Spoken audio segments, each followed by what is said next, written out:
তুষার, একটা জিনিস খেয়াল করছস? জজ ভাই কিন্তু দেখতে দেয়া লোক হিসাবে বালা, আসলে এর ভিত্তি আছে না, এটার ভিত্তি সমস্যা, বুঝছস? হুদা হিংসা করে সব জিনিস নিয়ে, এটার সাথে কোনো কথা কইলেই এটার হিংসায় বুকটা ফাইটটা থাকা। আর ওই অজিত দাদা আছে না, প্রায় দিই কি রাস্তা তাদের স্কুলে মেয়েরা যা ফেল ফেলে আসা থাকে, কি একটা স্বভাব এলা। সেম সমস্যা ফয়সাল ভাইয়ের।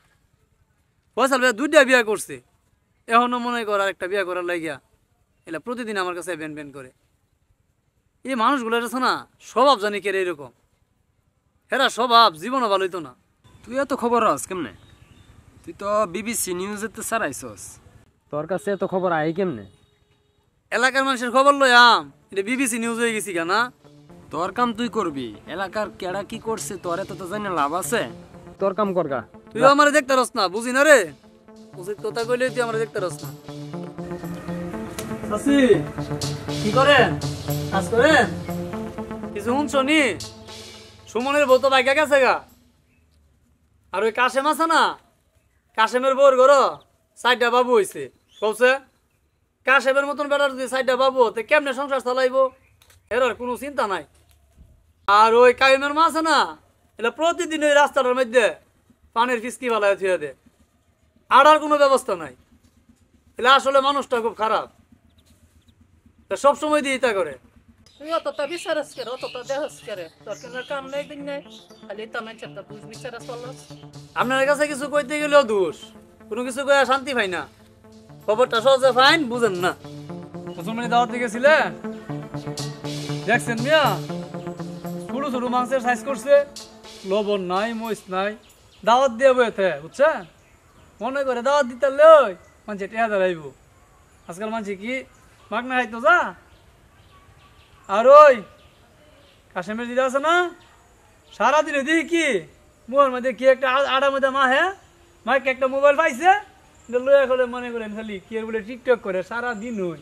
ইতা যখন ফুন্ড হয়ে ছাড়ছে, সবসময় আমি দিয়ে এই ধরনের স্বভাব।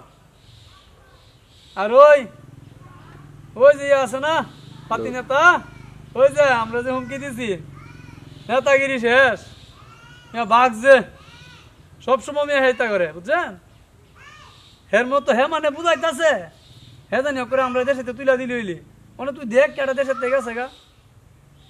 তুমি এত খবর কেমনে লাহ? তোমার খায়া দেয় আর কোনো কাম নাই। গিবত করা সম্পর্কে হাদিসে কি লেখা আছে জানো? গিবত করলে গিবতকারী মৃত্যু বায়ের মাংস খা। আর কোরআনে কি লেখা আছে জানো? পিছনে ও সামনে প্রত্যেক পরনিন্দাকারীর জন্য দুর্ভোগ ধ্বংস।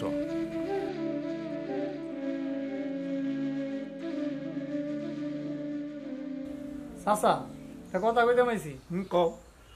মুয়াজ্জেব সাহেব আছে না, ফজরে নামাজ পড়ে ওই মাইকদা শুরু করে দে, বক্তব্যের ফুলো ফান্ডে ডাহারাই কোনছে আমরা ঘুমাইলে ঘুমে ডিস্টার্ব না। শুক্রবারে নামাজ আইলাম না, হুজুরে তো নামাজ পড়াইলো, সুরা কেরাতে যে টান আমরা পিছনে দেখা শুনতে পাই না, আমরা বেতন দিয়ে রাখি না। কিলা কি জুড়ে বললে কোনো সমস্যা? শুধু আস্তে আস্তে সুরা কেরাত পড়ে, সপ্তাহে একদিন নামাজ পড়া সুরা কেরাত যদি না শুনতে পারি, কোন তো মনের মধ্যে শান্তি লাগে। আর রমেশ ভাই আছে না, রমেশ ভাই আপনি যে ইফতারি খাওয়াইছেন, এদিন কি করছে 8টা দা পয়রা খাইছে, এলা উঠিও না নামাজের সময় হয়েছে, এলা খালি ইফতারি খা, অথচ তারাবি নামাজের বেতনটা দিছে না। এলা রে আপনি কিছু কই আনছে? নাদিম, তুমি কইছো আমি শুনছি, তবে একটা কথা কি নাদিম, এই যে তুমি পরের দোষ, পরনিন্দা পরচর্চা নিয়ে এত ব্যস্ত থাকো, এ তো ঠিক না।